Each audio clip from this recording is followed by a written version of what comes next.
මාස 3ක් බුදුරජාණන් වහන්සේ මාතෘ දිව්‍ය රාජානන් වහන්සේට අභිධර්මයේ දේශනා කළා.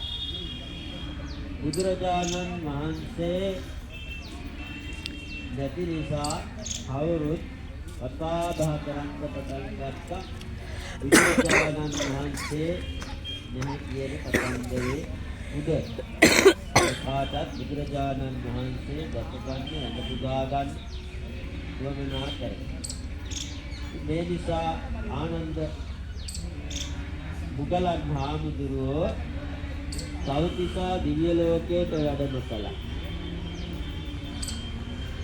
ඉර්ධිමතුන් අතරින් අග්‍රස්ථානයේ ලැබූ මුගලන් මහරහතන් වහන්සේ සෞතිසා දිව්‍ය ලෝකයට වැඩම කරලා බුදුරජාණන් වහන්සේට ආරාධනා කළා මේ මනුෂ්‍ය ලෝකයට මෙරට වඩිතු.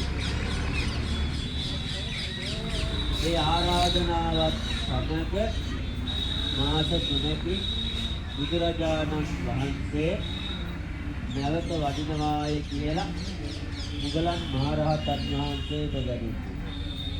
උන්වහන්සේ වැඩම කරලා මේ පුවත හැම දිනාටම දැනගන්න සැලැස්සුවා.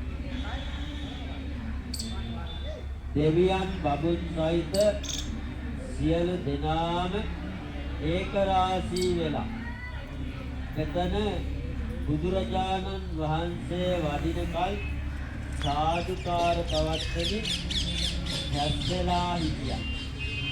මහා රහතන් වහන්සේලාගේ පටන් දෙව් මිනිසුන් බඹුන් සියලු දෙනා දෙවියන් බඹුන් මිනිසුන්ට දර්ශනය වුණායි කියලා සඳහන්.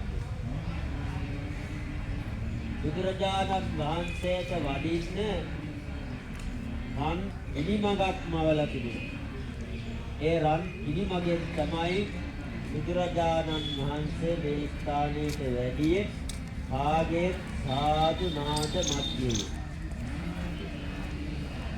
ඒ ස්ථානයේ තමයි අපි මේ ඖෂධ පූජාව පවත්වන්න දැන් මේ වාඩි වෙලා ඉන්නේ.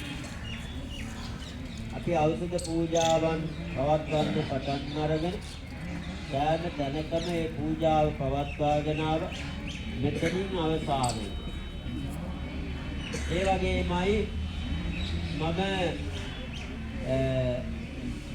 මේ ස්ථානයේට දෙවනි වතාවට තමයි මේ වැඩම කළේ.